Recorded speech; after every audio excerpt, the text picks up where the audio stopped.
Muy buenos días. Hoy un parte de éxito para todo el país. Las FARC se han desarmado en su totalidad y han hecho el tránsito a la legalidad. Ayer salió el último contenedor de las zonas veredales transitorias de normalización. Más de 8.112 armas entregadas.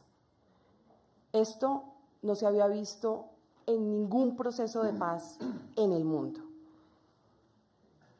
Las zonas veredales transitorias de normalización, a partir de hoy, serán espacios territoriales de capacitación y reincorporación. Lo que vamos a hacer es aprovechar esa infraestructura que fue creada para que las FARC se capaciten, y no solo las FARC, para que también se capacite la comunidad. Más de 10.900 hombres han hecho el tránsito a la legalidad, es decir, han dejado las armas, han renunciado a alzarse en armas contra el Estado y se han comprometido a comparecer a todo el sistema de verdad, justicia, reparación y no repetición.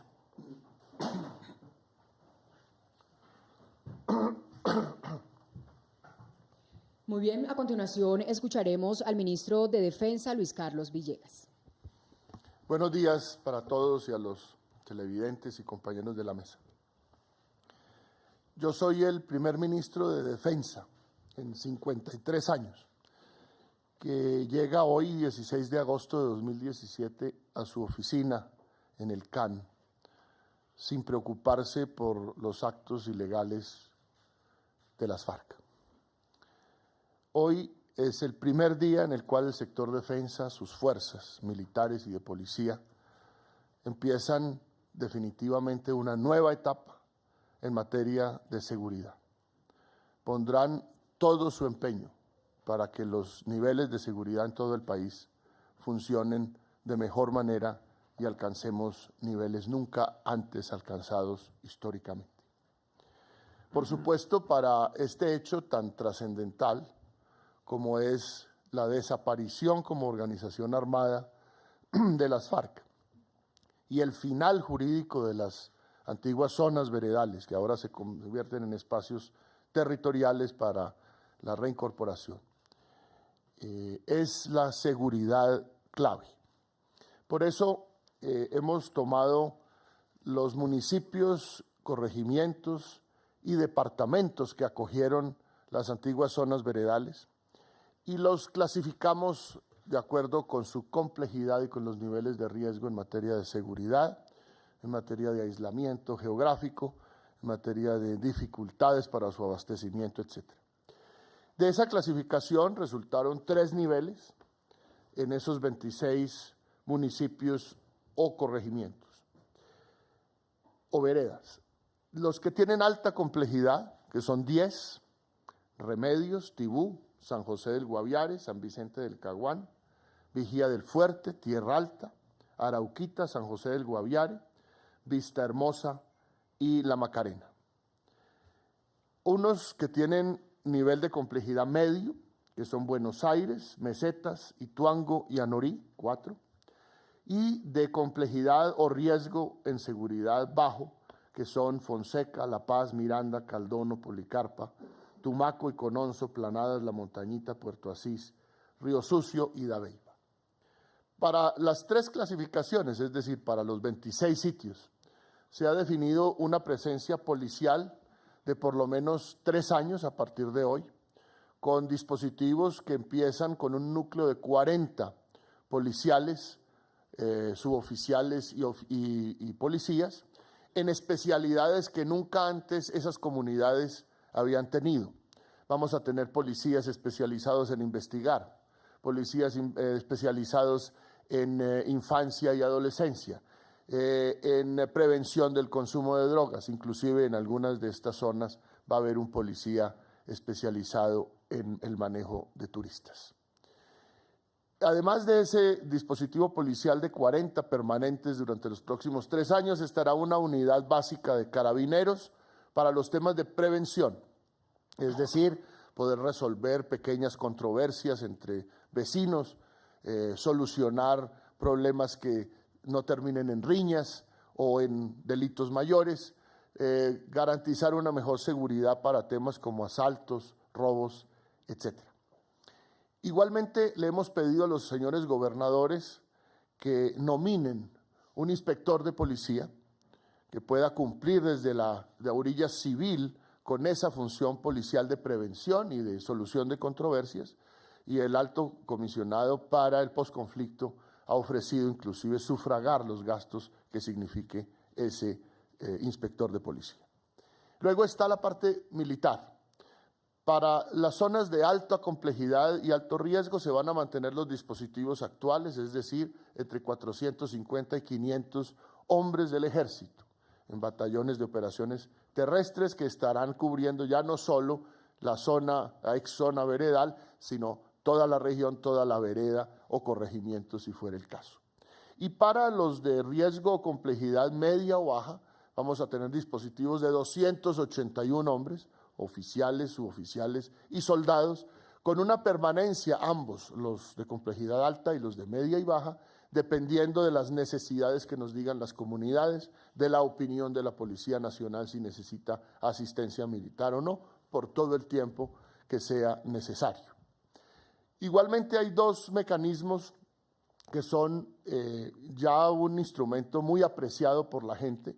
El primero, SIRIE, el Sistema Integral de Reacción Inmediata, que está en 12 regiones de Colombia a cargo de un coronel, cada una de ellas, coronel del Ejército, donde se puede dar información sobre hechos sospechosos o que son hechos por fuera de la normalidad de esas zonas, especialmente rurales.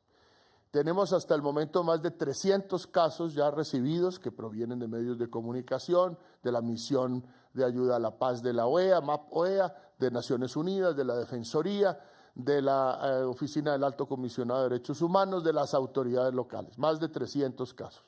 De esos 365 han sido descartados porque no se pudo comprobar que hayan sucedido, esto por supuesto en consulta con los presidentes de las juntas de acción comunal, autoridades civiles, etc. Y de los otros 248 o algo parecido, hemos de ahí derivado un Consejo de Seguridad o una actuación de la Fiscalía General de la Nación o de la Defensoría del Pueblo. Ese es un mecanismo que aprovecho yo para invitar a los ciudadanos a que lo usen en esas regiones de Colombia. Y por último, vamos a ver en esas veredas, en esos corregimientos, una carpa azul, una carpa que literalmente será de ese color y que significa un puesto de mando interinstitucional para prestar los servicios del Estado, ya no solo de seguridad, que esas comunidades nunca habían tenido. Inclusive antes del proceso eran comunidades alejadas de esos servicios.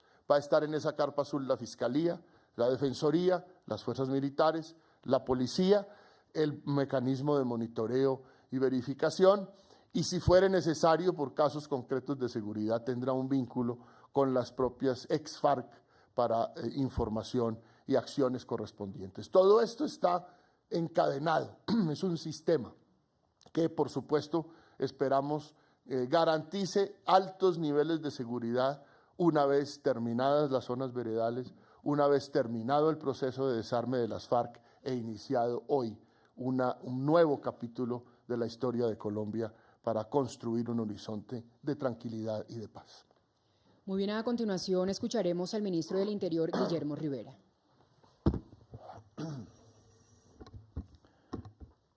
Muy buenos días para todos. Ayer en la tarde el señor presidente de la República expidió un decreto con el que se desarrolla el decreto 903 que había sido expedido en el mes de mayo, en este decreto que fue expedido ayer en desarrollo del decreto 903, el señor presidente de la República me designó la tarea de recibir por parte de la misión de Naciones Unidas el inventario de los bienes y activos de las FARC.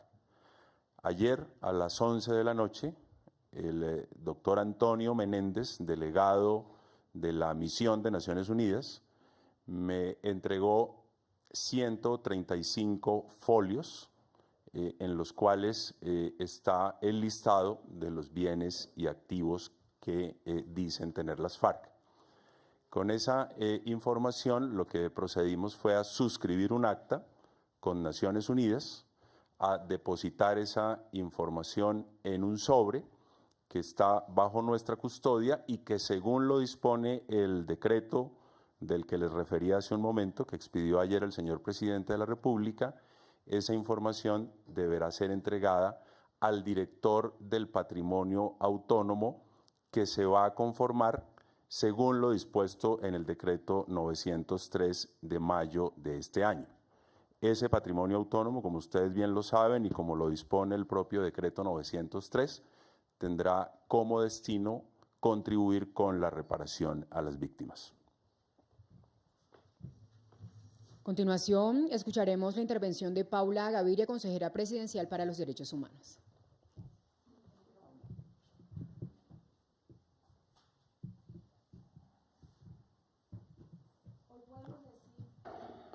Hoy podemos decir que estamos poniendo punto final, a la violencia que truncó la vida de estos jóvenes y la de millones de colombianos.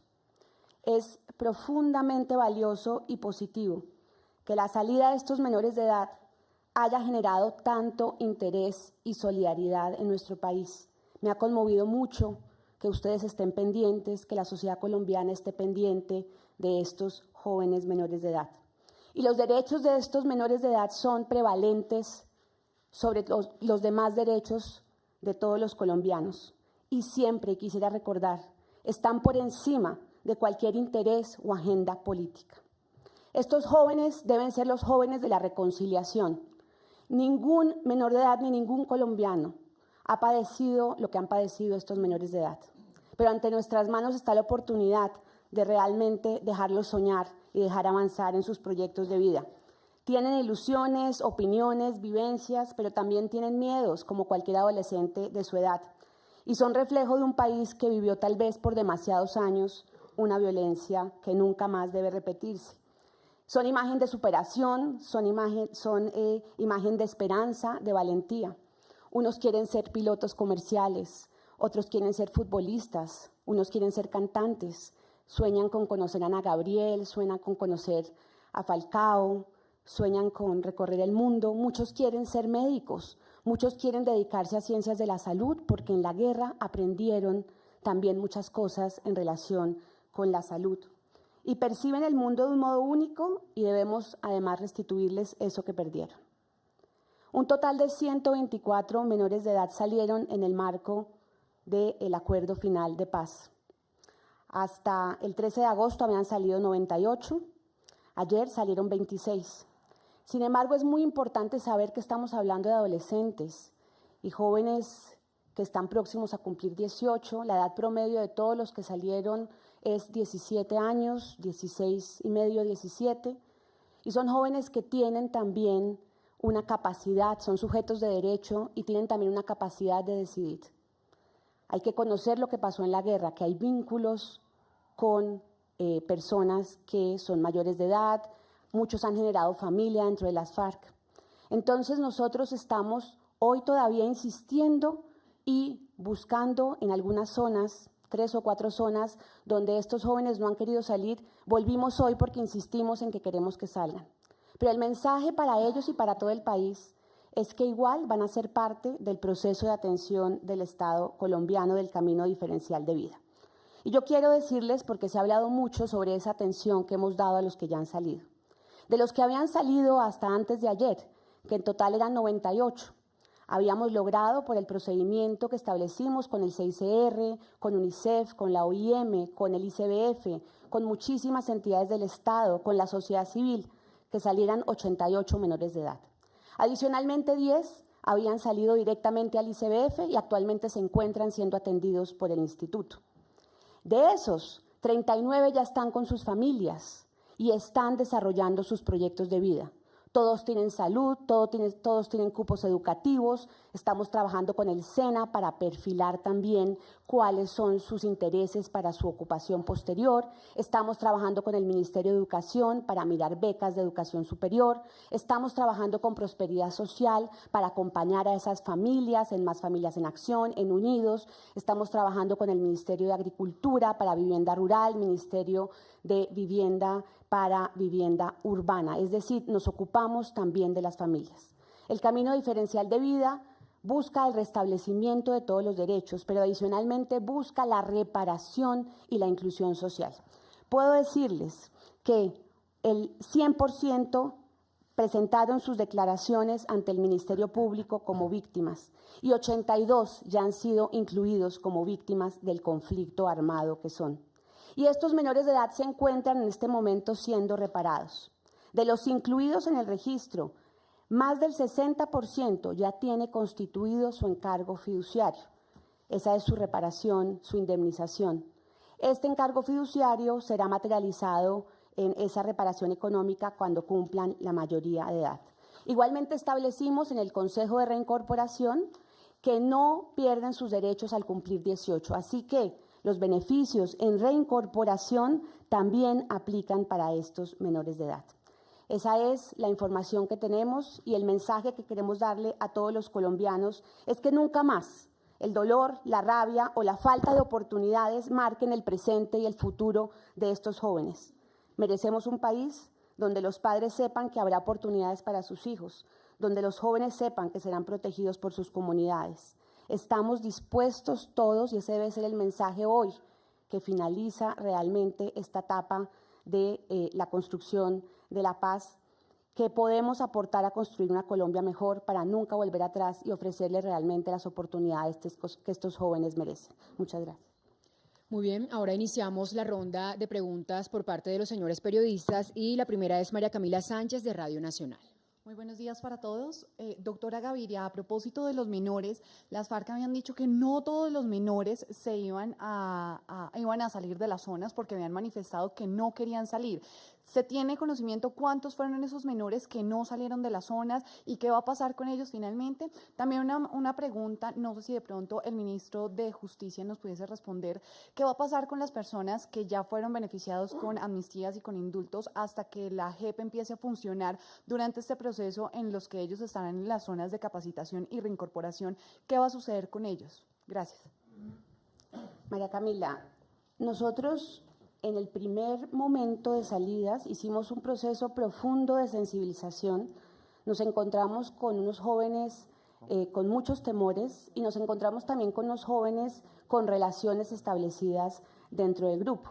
Entonces, en esa primera etapa, que duró hasta finalizar el mes de mayo, algunos jóvenes no quisieron salir.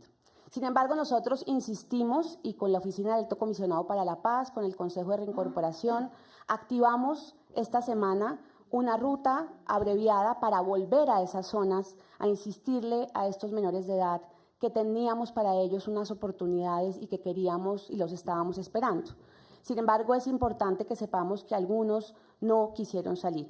Hoy, precisamente, continuamos unos operativos que empezamos ayer. Continuamos unos operativos para insistir nuevamente a estos jóvenes. Estamos hablando entre 5 y 12 jóvenes que todavía dicen que quieren mantenerse con el grupo. Pero también es importante que sepamos que estamos hablando de jóvenes entre 16 y medio, 17 años, próximos a cumplir 18. Y para ellos, como dije antes, de todas maneras, vamos a cubrirlos con el camino diferencial de vida. Nos parece que no podemos discriminar entre menores de edad y vamos a ofrecerles todas las garantías y la respuesta estatal que hemos venido ofreciendo a los demás. Muy buenos días. Respecto a la pregunta sobre amnistiados, es importante señalar que los amnistiados de Yuri, ellos ya hicieron tránsito a la legalidad, o sea, están en condiciones de completa normalidad. Los que tienen delitos que son de competencia de la JEP, ya firmaron los respectivos compromisos para comparecer una vez se implemente o se instale el tribunal de la JEP. Muy bien, continuamos con Jennifer Agudelo de CMI. Muy buenos días. ¿Ustedes nos pueden dar más detalles de ese inventario que entregaron las FARC Y también acerca del sostenimiento de los excombatientes, ¿cómo va a ser? Bueno, el único detalle que podemos dar hasta el momento de ese inventario que nos fue entregado a nosotros nos los entregó la misión de verificación de Naciones Unidas, en esto queremos ser muy precisos, con ellos suscribimos un acta en la que dejamos constancia de que se nos entregaba un listado en 135 folios. El decreto que me ordena a mí recibir ese inventario, simple y llanamente me dice que debo ser custodio de ese listado y entregarlo al director del patrimonio autónomo que crea el decreto 903 del año 2017 y que tendrá como destino la reparación de las víctimas. Digamos que ayer a las 11 de la noche recibimos de Naciones Unidas 135 folios en los que hay un listado de bienes y activos. Nosotros no tenemos competencia para hacer una valoración, o al menos yo, según el decreto que me ordena a mí recibir ese inventario, no tengo competencia para hacer una valoración del contenido de esos 135 folios. Mi tarea fue recibir esos folios, guardarlos en un sobre, sellarlos y custodiarlos para ser entregados, conforme lo reza el decreto, al director del patrimonio autónomo que crea el decreto 903. La próxima pregunta es de Cintia Pineda, de Cable Noticias. Buenos días. Tengo dos preguntas, una para el ministro de Defensa, para que nos precise si los excombatientes de las FARC pueden salir de las zonas veredales, cómo va a ser esa zona de seguridad, cuánto tiempo tienen ellos de volver a estos espacios territoriales de reincorporación. Y la otra pregunta es para el ministro de Justicia, cambiando un poco de tema, ¿qué piensa del escándalo que hay hoy en la Corte Suprema de Justicia?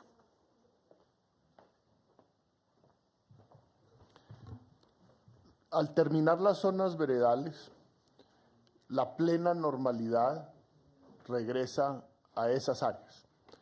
Plena normalidad quiere decir libertad de circulación, aplicación total de las leyes y reglamentos.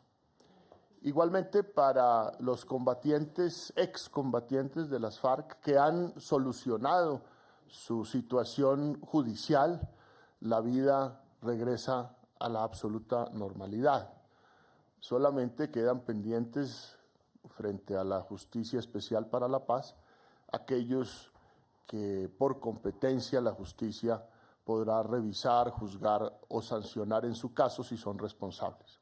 De manera que la plena normalidad para autoridades civiles, militares y policiales regresa a esas zonas veredales. Agradezco la pregunta y aunque hubiese preferido que nos enfrascáramos en el tema precisamente de los bienes, pero no se puede eludir este tipo de preguntas porque realmente merece una respuesta el país. Y el gobierno está consciente de la absoluta gravedad de los hechos que han sido puestos en conocimiento en el día de ayer sobre la situación de corrupción presunta en materia de funcionarios de la Corte Suprema de Justicia, específicamente 3 expresidentes. El gobierno acompaña, respalda y tiene el mismo énfasis que tuvo el señor presidente de la Sala Penal de la Corte en rechazar y pedir que se investiguen estos hechos hasta las últimas consecuencias, de manera pronta, de manera expedita, a efectos de que se establezca la realidad y se impartan las sanciones a que hubiera lugar de estar establecidos estos hechos. El gobierno quiere mandar un mensaje precisamente en este sentido de preocupación de los niveles de corrupción que se están presentando y por ello señalamos y enfatizamos que es el propósito y el interés del gobierno en respaldar a las autoridades, facilitar todos los medios, prestar toda la colaboración para que se llegue hasta las últimas consecuencias frente a las situaciones de corrupción que se presenten, no solo en la justicia, sino en cualquier entidad del Estado. Ya hizo metástasis la corrupción, no solamente en Colombia y el mundo, es el momento de replantear y es el momento de tomar correctivos severos desde todo punto de vista y desde no solamente de la institucionalidad, sino de la sociedad. El gobierno pues comparte que se hagan investigaciones, que se respete el debido proceso, reconoce igualmente la institucionalidad, la labor que cumple la Corte y que cumplen las Cortes en Colombia, pero frente a cualquier anomalía de quienes están llamados a dar ejemplo, el gobierno es severo y pide a las autoridades que se investigue con prontitud, que se investigue y se lleve hasta las últimas consecuencias de haberse cometido actos de corrupción. Hay que dar un ejemplo. La justicia tiene que volver a levantarse, la justicia no puede presentar mantos ni mácula alguna y por ello el gobierno respalda íntegramente el comunicado de prensa que dio el señor presidente de la Sala Penal.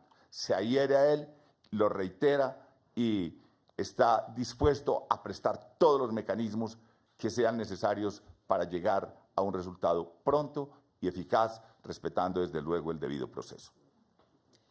Muy bien, formula la siguiente pregunta Carla Arcila de Noticias RCN. Buenos días.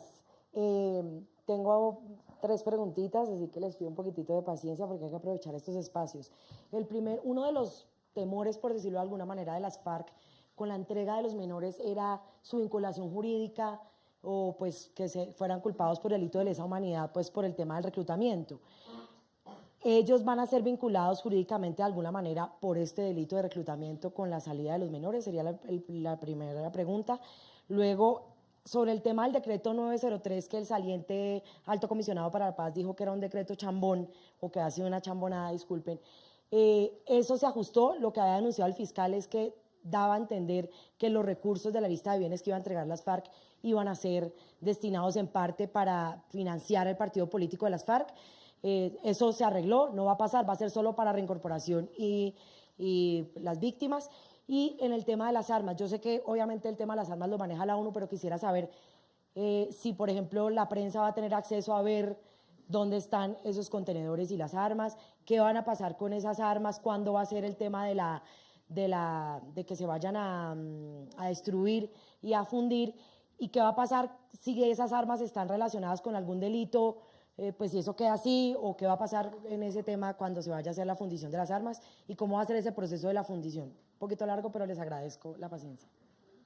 Gracias. Voy a responder, son varias preguntas, voy a responder lo que se refiere al decreto 903 y que hubo una desafortunada expresión de un decreto chambón, pero realmente es un aspecto más del lenguaje, porque lo que allí ocurre es que en la finalidad del fondo que está referido en el artículo 4, se indica que se destina a los programas contemplados en el numeral 3.2, 3.2.2. Posiblemente quedó faltando un número, el 5, pero la teleología, la finalidad del decreto y la finalidad del fondo es única y exclusivamente para la reparación de las víctimas. Allí no hay ningún matiz que permita señalar que parte de ese fondo se va a destinar a la actividad política de las FARC, ni al centro de pensamiento, porque el centro de pensamiento y la actividad política está contemplada entre el presupuesto nacional de financiación a los partidos. Primera duda despejada. Segundo, el numeral 3.2.2, cuando hace referencia a ese faltante del 5, alude a los menores de las FARC que en ese entendimiento tienen que considerarse víctimas. Desde allí, entonces, tenemos que el fondo sigue siendo única y exclusivamente para las víctimas. En cuanto a las bases o a la finalidad de la reincorporación, el mismo acuerdo establece cuál es el presupuesto que se va a destinar, que es el 90% de un salario mínimo durante 2 años, que es un capital de 2 millones como una cuota única, e igualmente que se va a manejar lo que tiene que ver con la seguridad social dentro de rubros completamente diferentes a este fondo.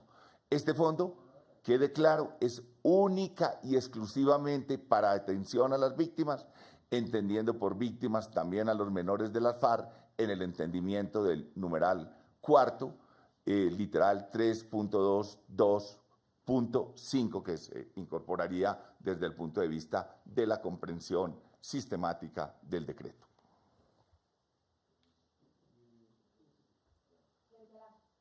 Carla, primero agradecerte tu preocupación por este tema permanentemente.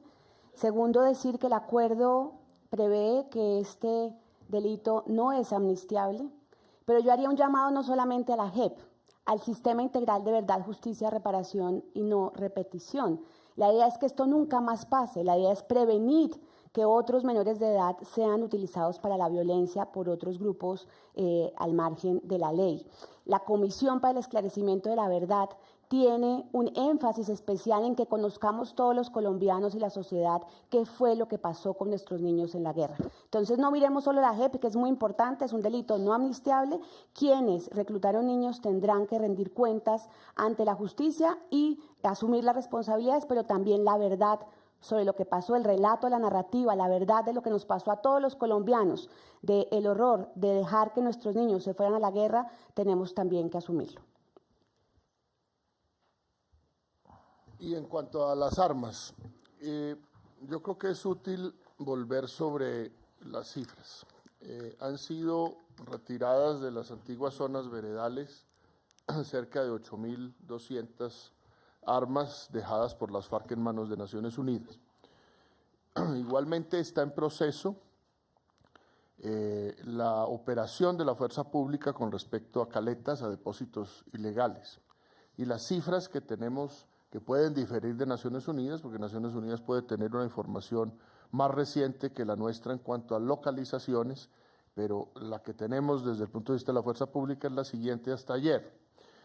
Hemos realizado 467 operaciones de extracción y nos faltan 459, es decir, llevamos un poco más de la mitad y estamos en plena operación. Ahí se están incautando para el proceso de desarme armas también numerosas. Recordemos que después del 1 de septiembre, las armas provenientes de esos depósitos ilegales que no alcancemos a extraer en esa fecha pasarán a la justicia ordinaria, y aquellas caletas que se incauten por la fuerza pública en desarrollo de operaciones de control territorial igualmente irán a la justicia ordinaria. Las armas que ya están en poder de Naciones Unidas serán cortadas con apoyo de la fuerza pública por empresas especializadas, y después de ese corte vendrá su fundición para efectos de construir los monumentos que se han acordado, pero esa será una etapa posterior. Por el momento pasan a su corte por parte de empresas especializadas con la custodia de la fuerza pública.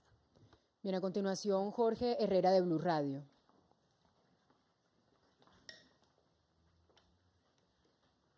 Muy buenos días, Jorge Herrera de Blue Radio. Una pregunta para la doctora Mónica Cifuentes. El defensor del pueblo, Carlos Alfonso Negret, pidió al Comité de Escogencia que no se tome en consideración las hojas de vida de aquellas personas que participaron en la elaboración de los acuerdos de paz. ¿Qué opinión tiene usted con respecto a esto? Y al doctor Joshua Mitriotti, ¿cómo y cuándo se comenzarán a entregar recursos a los excombatientes de las FARC y si todas las zonas veredales van a servir para la formación y capacitación de los guerrilleros? Y una última pregunta al ministro de Defensa. Las FARC han manifestado que los asesinatos son sistemáticos contra sus excombatientes. ¿Ustedes como gobierno nacional lo consideran igual?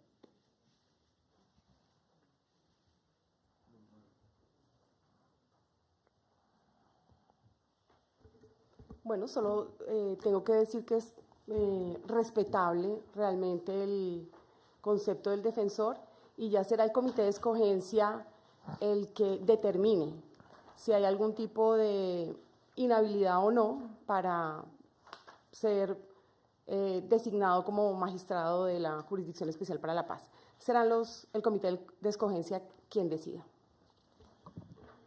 Buenos días a todos y a todas. Al día de hoy tenemos en el listado más actualizado 9.902 personas acreditadas por la Oficina del Comisionado, de las cuales hemos logrado una bancarización con el Banco Agrario de 8.314 personas que hoy tienen ya su cuenta de ahorro.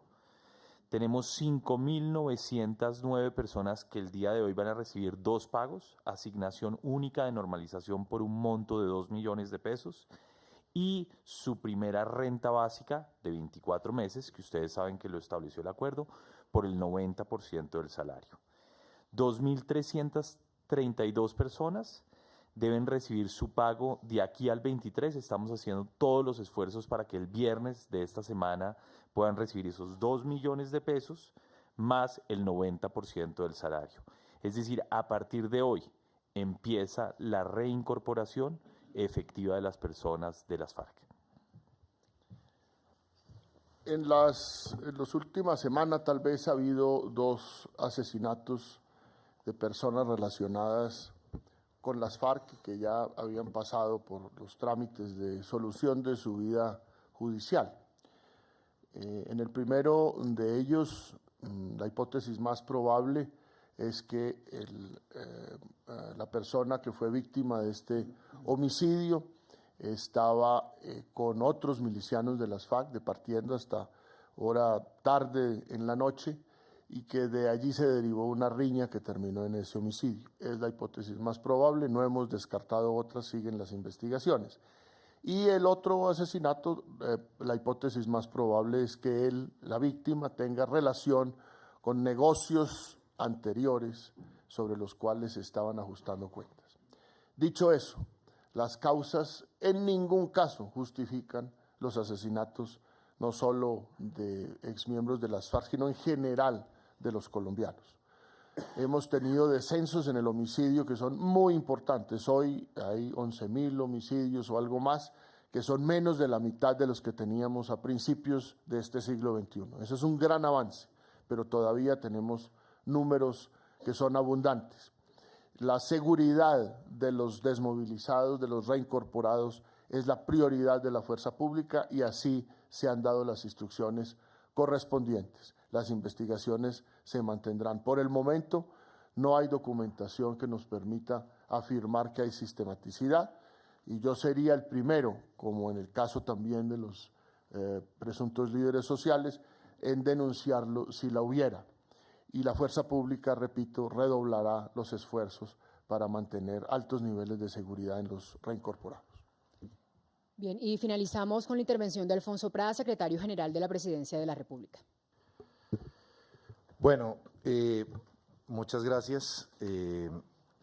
Como lo acaban de observar, y me dirijo también a los colombianos que nos están escuchando y viendo hoy, es que las FARC se han concentrado, se han desmovilizado, han hecho dejación de las armas y entregadas a Naciones Unidas, se ha extractado hasta la última arma de las zonas veredales y las zonas veredales han llegado a su final.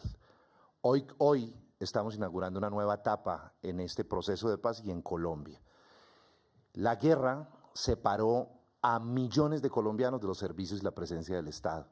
Hoy, lo que llegan a las zonas veredales que se transforman en espacios territoriales de, óiganlo bien, capacitación y reincorporación, un nuevo concepto, lo que llega con el Estado son nuevas oportunidades, no solamente para los excombatientes, sino básicamente para la población que durante 50 y más de 50 años fue separada de los servicios y la presencia del Estado en las zonas de conflicto.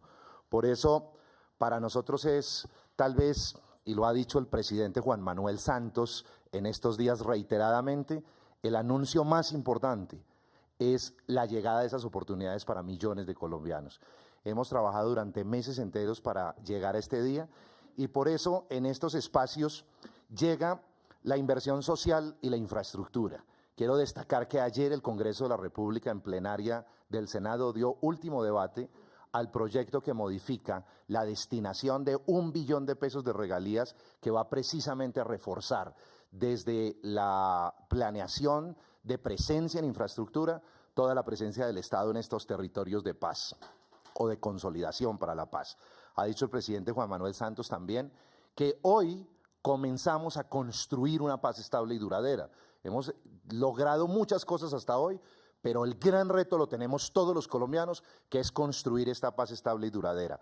Por eso, con la aprobación ayer de esta inversión proveniente de una fuente cierta de regalías, comienza esa presencia de infraestructura que va a continuar con la adopción de los planes de desarrollo de enfoque territorial que, como ustedes lo han cubierto y lo han visto durante estos días, son espacios y decisiones en donde la comunidad de estas regiones va a priorizar las inversiones que haremos como Estado armónicamente con las autoridades locales durante los próximos años. La inversión la vamos a concertar con la comunidad a través de los planes de desarrollo con enfoque territorial.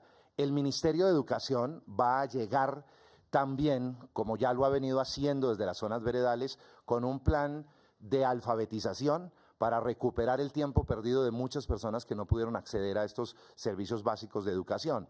Y para ello, la Universidad Nacional nos ha entregado ya la caracterización de los excombatientes, pero también tenemos la caracterización de la población a la que le vamos a prestar también este servicio de alfabetización, entre otros servicios de educación. El SENA ya viene trabajando en las zonas veredales, ahora se extiende su trabajo a las comunidades, integra estas zonas veredales que hoy son espacios de capacitación, la integra con oferta de servicios para formación, para el trabajo y el emprendimiento, y con ello aspiramos a dotar de las habilidades y los talentos necesarios para la búsqueda y la consecución efectiva de empleo y la realización de proyectos productivos. El DPS arriba con todos sus programas para la lucha y la erradicación de la pobreza, con especial énfasis en los temas enfocados a la inclusión productiva.